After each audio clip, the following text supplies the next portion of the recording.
check this out. We're here, we're taking this stuff off of all these books we're about to go through.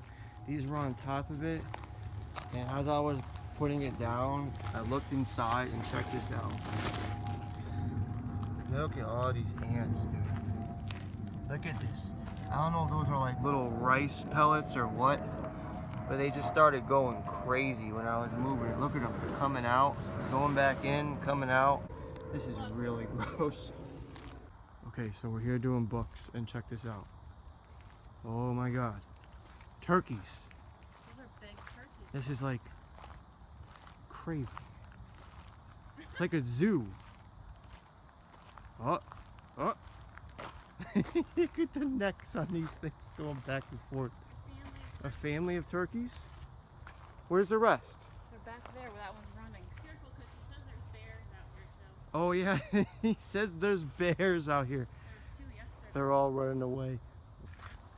Just a short intermission here. Alright, so the books. A lot of strange stuff, a lot of old stuff, a lot of crap, mostly. But, you know, we're finding the odd decent book in here. But we have a lot of work to do. So we're going to get back to it. I wonder how come some of them have that red thing and then some of them don't have that. Does that mean they're like a toy turkey or something? If they have the red thing on there now? There's a lot of turkeys.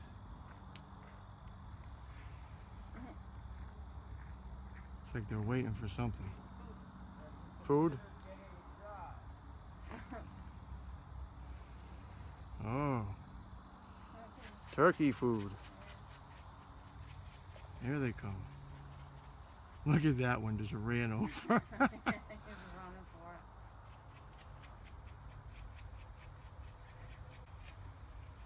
Look at them, man. Look at them, they're all going for it.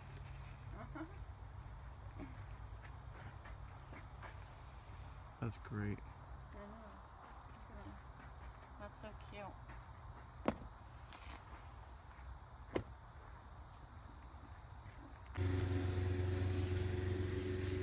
Going through some books right now. A lot of older stuff, so, you know, a lot of them won't be anything, but we'll see what we get.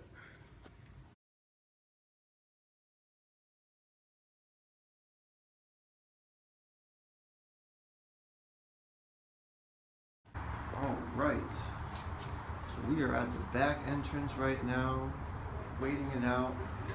No one here. I saw a worker from the library. She said that they're older textbooks and that there's not a very big rush for them.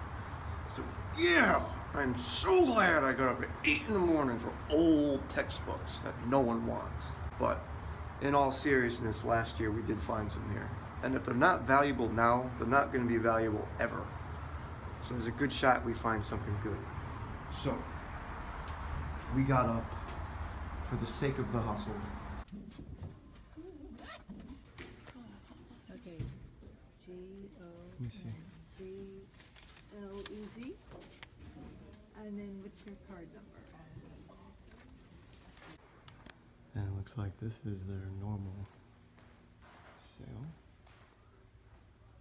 Some of these books look pretty decent. So I'm going to get to work here. Got all kinds of different subjects here. Given that it is late August, maybe there'll even be some textbooks I left over here, but I'm liking what I'm seeing here. Much better quality than the last time I was here. So let's see what we can pick up from this end of the library. This is what we got here. A lot of it was picked over, so we kind of got what we could. But there are some gems in there, so did decent with that. And we have our textbooks over here. All right, load it up. All right, so here's some of the stuff we're gonna list right now. All the textbooks. Now, here are a couple textbooks that I got to resell online. So I'm doing a little bit of textbook arbitrage tests here. And I'm gonna measure how that goes. and I'm going to be doing a lot of textbook arbitrage next year as well as for January in the beginning of next year. So we're going to see how that goes. I'll let you know the results of that. Only got a few, okay, but this isn't really the ideal time to be flipping textbooks right now. Better time would have been to buy them more like a month ago or even a few weeks back. But I still found some good ones, and you still can find some good ones. Now, so I wanted to show you something kind of cool. So, from the place, one of the places I just showed you, the place I was at, one of those Craigslist leads. So they didn't have a whole lot of like great books in their normal piles, but it was like an estate. So someone passed away, and she had a set of books from the 1890s.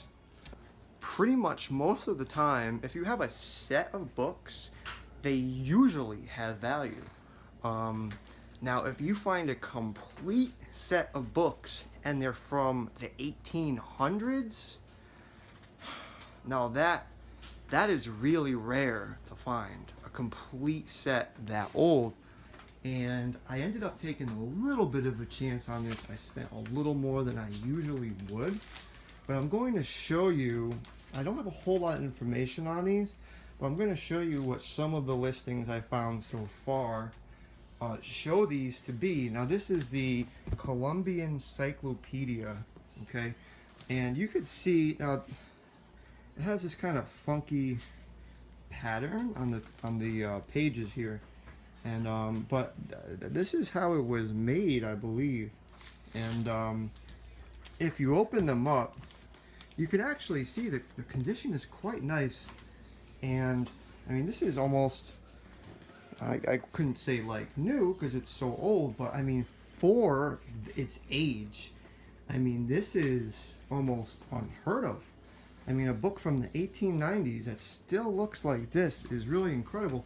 And there's 32 of them, and they all are pretty much in this condition. So if we take a look, here it says the Columbian Encyclopedia 1893. And you can see the binding is tight. I mean, this thing is in incredible condition. So I paid $100 for the full set. I think I could have gotten it for less in hindsight, but you know, I'm okay with it because, like I just showed you, I mean, we've got people asking a lot of money for just pieces of this set in really terrible condition with the binding falling off.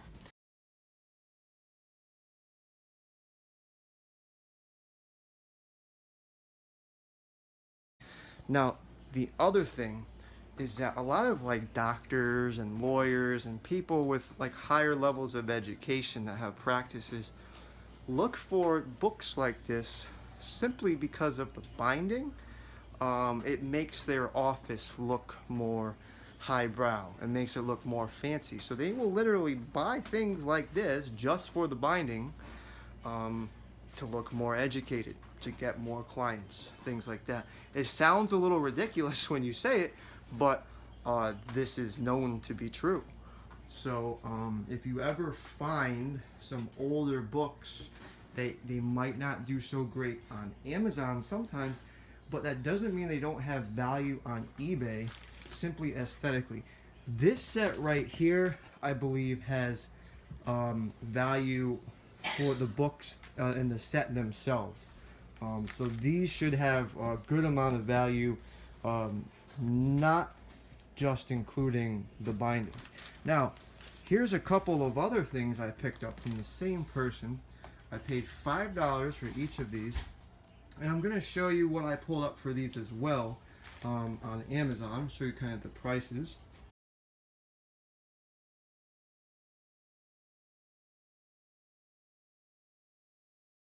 Okay, so you can see that people are asking for a good deal of money for these.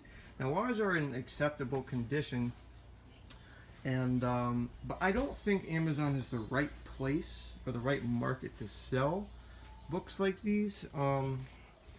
I could probably list it on there, but what I would do is cross-list this on eBay and just have Amazon ship it out, depending on wherever it's sold first. So I have two of these. I have Buster Brown on his travels, and I have Buster Brown's latest frolics. So these were really cool, and you know, I got a really good deal on those. So, you know, there's the typical books that you find that are going to be worth your typical whatever FBA scam pulls up. And then there's the books that require a little bit more research and a little bit more looking into. The encyclopedia set, I mean, you can barely find anything about this anywhere. And that means usually one of two things. It means it's completely worthless. No one wants it. No one cares about it. Or, in the other case, it's something that's really rare, and it's something that could be worth a lot of money. And I think in this case we are looking at that being the case. But I'm going to let you know kind of what happens with it. This will hopefully fetch me some decent money. And yeah, I'm going to show you a couple more things. But right now I'm just kind of showing you the life cycle of how this works, right? We got a couple leads, a few leads. We go, we scan, we pick up the books, we collect, and then a day or two during the week, we should be able to get all this done in one day. We get everything together, we package them up, we list it, and we ship it out. And we do it in this cycle for a reason. We could just source, ship, and that might be easier for some people. But we find it easier for us to set designated days to source, designated days to list and ship, and we try to do at least we try to do more days sourcing than listing, because we're able to list pretty fast with the method that we use, and with some pretty good precision. So we are going to get listing right now, and we got a really good deal on these right here. I don't know if you ever find these. We got these for $5. Look these up. Profit Bounce. These are going for some good money right now. Bought a bunch of these. But we are moving. We're going to have a lot better space to list. And you can see both of our Dymo printers here. We have a couple barcode scanners. We're going to clean up this area. We're going to get listing. And we'll show you kind of at the end where we end up. So here's some encyclopedias. Now, normally encyclopedias are deemed worthless. However, this is a 2003 World Book Encyclopedia set. Now the condition would be very good at worst and like new at best. Now this is actually going for over $130 on Amazon right now. It's quite a big set, and it is pretty valuable. So if you come across certain encyclopedias, if they're a full set, don't dismiss them right away. Make sure you look it up, because you could have come across something that is worth some money. So in addition to this encyclopedia set, I also found during my travels this Bible right here, and this is a New Catholic Version Holy Bible. This is, I believe, from 1950. But you can see, just based on this cover, if you look up this book, it's basically unheard of to find this particular version, or at least I can't find it anywhere. I was told that this could be a limited edition version, but if we open it up inside, we can see a little bit more information about it. Yeah, so this is, I don't know how to pronounce that, Douay perhaps version, Old Testament as well as New Testament, and it's P.J. Kennedy and Sons, and here's the copyright date, 1954. So a book like this, so you can't find anything online, or the ones that you do find are not the same version. I mean, you have a choice of, you can list it under the listing that you find and put it as collectible, or you can do it on eBay or even Etsy or things like that. So right now I'm just listing my Amazon stuff, so I'm going to put this to the side and deal with this at a later date, along with all the rest of the eBay non-Amazon type of stuff that I have. I might put this on Amazon at one point, but I don't think this is, I'm not sure Amazon is the right marketplace for this. So this might end up being an eBay or Etsy thing. So we'll have to see what I end up doing with this. But the point is, if you find stuff like this, don't just throw it out, right? You find nice stuff like this, don't throw it out. Hold on to it, put it in a corner somewhere. Do some research, think about it. Don't just get rid of it, right? Now, on the other hand, when you have books that just have no value, we get stuff all the time, bulk buy, stuff like that. Stuff like this, which is just typical crappy books. Don't hesitate to get rid of stuff like this, because you're just gonna have crap laying around your house everywhere. And yeah, maybe you can get like a few bucks or something off of Craigslist or sell it as all one massive lot. And if you have the storage for it, go for it. But if you don't, just get rid of it. It's not doing anybody any good. Alright, so now everything is done and packed up. And we got, I don't know, 15, 16 boxes here. So, you know, it took us a little while, maybe 5 hours or so. Honestly, the hardest part is just lugging the books from the car to the house. It's because of how heavy they are. Other than that, I mean, listing maybe. It's not really difficult though, it's just time consuming. So, I mean, there's nothing really terrible about the job. If there's one thing I'd like to outsource, so it's probably the listing. It's probably one of the first things I'm going to hire for. So yeah, that's going to be happening soon. But so this is all set, right? 4,800 and change profit right here. So this is all going to go out tomorrow. This stuff we're talking like 1, 2, 3 million, 3.5 million, you know, a couple of those. But they're all really high dollar, so they're great. When I go to book sales, especially when I go to bag sales, what do you think is left all the time? High rank gold. Gold. $40, $50, $60 books. Because of the misconceptions. Misconceptions can be very profitable for people, right? Alright, this is it. It's a day later. Here's the shipment. We put it outside. UPS picks it up. And Amazon sends money to my bank account twice a month. They disperse it on Monday, and it usually enters the bank account on a Thursday.